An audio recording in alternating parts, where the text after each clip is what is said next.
o Arthur Lira, ele deu a deixa aqui para a gente falar, dar o primeiro destaque no Bastidores do Poder hoje, Cláudio. Justamente ele citou a questão da expectativa em relação às manifestações do dia 7, mas chama atenção para o que disse hoje o ministro Luiz Fux, presidente do Supremo Tribunal Federal, que em um evento organizado pela XP, afirmou hoje que é inadmissível uma ditadura sectária na democracia e que o pedido de impeachment do ministro do Supremo, Alexandre de Moraes, tem roupagem de ameaça. Na verdade, ele não usou o Alexandre de Moraes, mas citou impeachment de ministro do Supremo. Vamos ouvir aqui o que disse o Luiz Fux. Cada juiz integrante, cada ministro integrante da corte tem um entendimento diferente. E a Constituição estabelece razões públicas e valores morais que são ponderados. Mas aqueles que não aceitam as decisões judiciais devem se utilizar dos recursos próprios, das vias próprias jurisdicionais, e não do impeachment.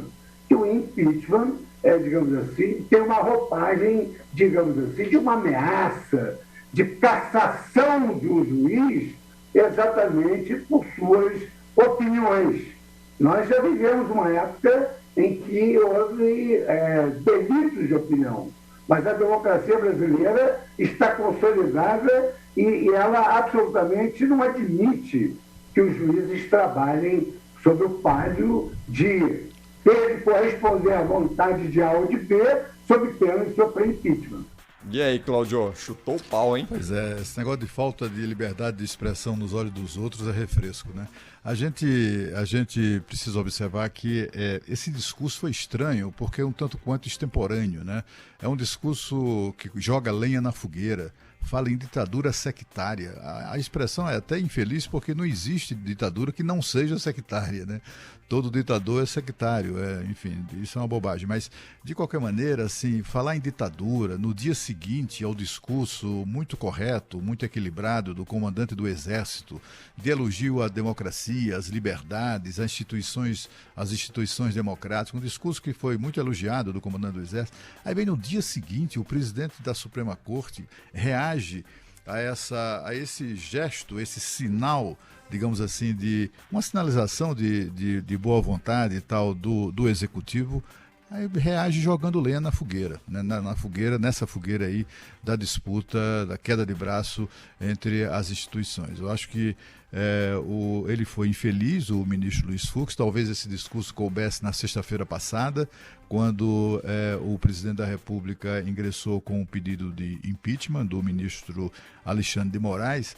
Mas hoje, na quinta-feira seguinte, quase uma semana depois, ficar retomando, e isso diante de um quadro em que há muitas pessoas importantes neste país, inclusive um fato que eu revelei hoje da minha coluna, há um esforço de diversos setores da sociedade no sentido de negociar, pelo menos, o restabelecimento do respeito, né, das instituições, que os chefes de poder, os integrantes de poder, respeitem a autonomia de cada um deles, cada um respeitando a autonomia do outro, e também todos lutando ou colaborando para a devida harmonia dos poderes. A gente assistiu ontem o chefe do Poder Executivo abrindo mão de fazer discurso no Dia do Soldado, porque havia uma tensão no ar. O presidente vai abrir aquela boca e vai jogar tudo por terra.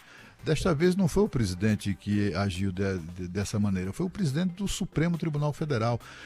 Fica parecendo que não é só o presidente Jair Bolsonaro que dá uma boiada para não sair de uma briga. Parece que há um interesse de vários personagens dessa queda de braço ali em manter, né, em insistir numa disputa que absolutamente não interessa ao país. A quem interessa ao país essa briga? Por que o ministro do Supremo vem agora com essa conversa de novo, de ditadura sectária, como se houvesse alguém minimamente relevante neste país? Eu digo minimamente relevante, assim, com alguma representatividade, né, seja um ministro de Estado, presidente da República, vice-presidente da República, sei lá, deputados importantes, parlamentares, senadores, né, que preguem a ditadura, ainda mais uma ditadura sectária, como se existisse outra forma de ditadura. Não existe ninguém pregando isso, né? Ele fala contra a ditadura, não há espaço para uma ditadura, como se houvesse uma pregação de alguém pela ditadura. Quando ele fala que o pedido de impeachment apresentado pelo presidente da República tem uma roupagem de ameaça, isso é um equívoco. O jurista Rodrigo Pacheco, que é presidente do Senado, ainda na sexta-feira à noite, ele fora de Brasília, mas já sabendo do pedido de impeachment que tinha sido protocolado no Senado, ele próprio disse que era contra, ele já antecipou a sua posição, que não havia condições ou clima, nem substância política nem jurídica para a abertura do processo de impeachment. Ele já disse que ia ser, já antecipou que seria arquivado, mas disse que o presidente estava no exercício de um direito. Pedir impeachment de qualquer autoridade investida nas suas funções, como o caso de ministro do Supremo, vice-presidente da República, presidente da República, ministros de tribunais superiores, esse é um direito de qualquer cidadão insatisfeito ou por acumular razões ou alegações que ele considera adequadas ou suficientes para pedir o afastamento do juiz. E assim, cassação de juiz não é o caso, né? Não seria esse não é esse o espírito da lei. Até porque pode-se alegar também que, o cidadão faz isso até porque sabe que quando, o que é raro, a justiça pune um magistrado que cometeu erros, e a punição é aposentadoria com vencimentos proporcionais. A gente sabe como é que é isso, né? É uma punição entre aspas. Enfim, o fato é que o presidente do Supremo está se encarregando de retroalimentar essa crise, ou pelo menos a crise do impeachment propriamente dito. Essa é uma questão já vencida. Não é? Já vencida. Na sexta-feira, o próprio Supremo, eu considerei a nota necessária, talvez, mas eu não gostei da expressão, achei infantil, estudantil, sindicaloide, a expressão repúdio, né, na nota do Supremo de sexta-feira passada. Mas o Supremo já se pronunciou sobre o impeachment propriamente dito, né, através do seu presidente. 7 dias depois, voltar a esse assunto nesses termos, eu acho que isso não ajuda de maneira alguma a pacificação que o Brasil precisa. E essa pacificação não é a serviço de ninguém, de nenhum dos lados, é a serviço do Brasil. O país enfrenta um momento crítico, né? Um momento que precisa enfrentar os seus problemas, suas dificuldades, superá-los, né? E não fazer com que as autoridades consumam energia, gastem energia, uma briga completamente idiota que não faz o menor sentido. Então, nessa direção aí é que eu acho que o pronunciamento do presidente do Supremo não ajuda nesse esforço aí de conciliação, né? E desse esforço, e é exatamente o que eu publiquei hoje na minha coluna, participam gente graúda do PIB de São Paulo, né, que tem interlocução com o Supremo e também com o Palácio do Planalto. Eles estão ali, um grupo de empresários muito fortes, desses que estão muito preocupados com o futuro do país e tal, tomaram a iniciativa sem serem chamados para isso, mas porque como eles conversam com os dois lados, eles começaram a atuar para tentar de alguma maneira ajudar nessa conciliação. Também participa de maneira muito ativa o presidente da Câmara dos Deputados, o deputado Arthur Lira, que falou agora há instantes, que a gente ouviu aqui, o ministro da Casa Civil, o Ciro Nogueira. Aliás, eu ouvi ontem de fontes do Supremo Tribunal Federal elogios rasgados à atitude, à insistência, à persistência, à perseverança do ministro Ciro Nogueira em tentar promover de alguma maneira essa pacificação. No Palácio do Planalto, a apuração deu conta de que lá o presidente resiste, é uma figura muito difícil, né? O presidente é muito difícil mesmo, resiste às ponderações, mas tem dado cada vez mais ouvidos ao ministro da Casa Civil, embora seja uma pessoa que tomou posse apenas recentemente. E há 3 ministros, 2 deles ex-presidentes do Supremo, que estão empenhados também nisso.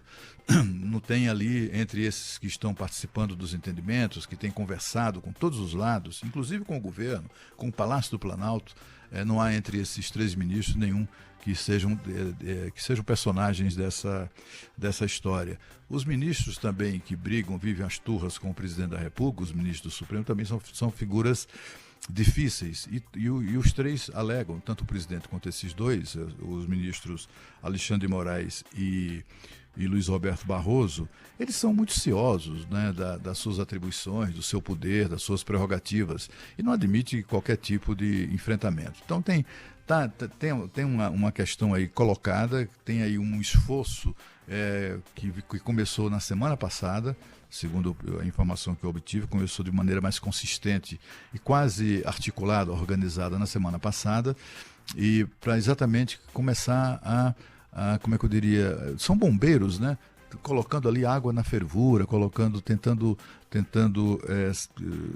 enfim, criar condições para que o país saia desse atoleiro de uma briga idiota entre os poderes executivo e legislativo. Então, cada dia que o presidente da República ou autoridades do governo com responsabilidade e também, de outro lado, ministros do Supremo se comportem, né?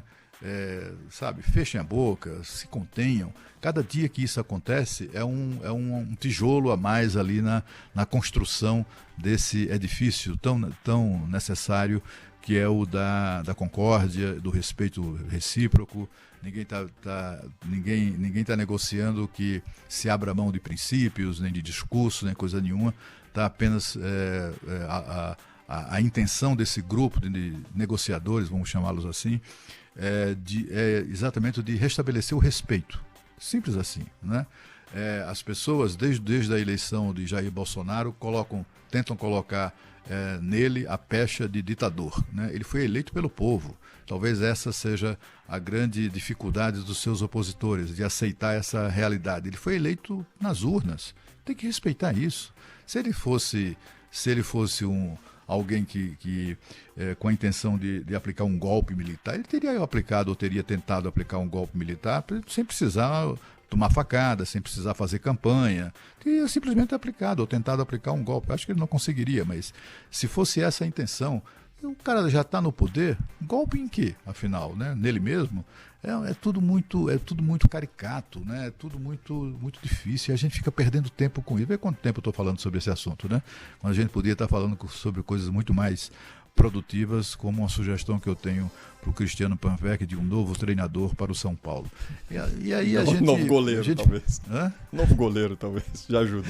Não, treinador tem uma sugestão que você vai adorar. Tá. Mas aí, e a gente fica discutindo isso, né? Tomara que essas autoridades, não apenas o presidente, né, que tem a sua conhecida que sofre de incontinência verbal, mas também a gente vê que a incontinência no Supremo Tribunal Federal não é apenas no uso da caneta, é também incontinência verbal de alguns dos seus ministros.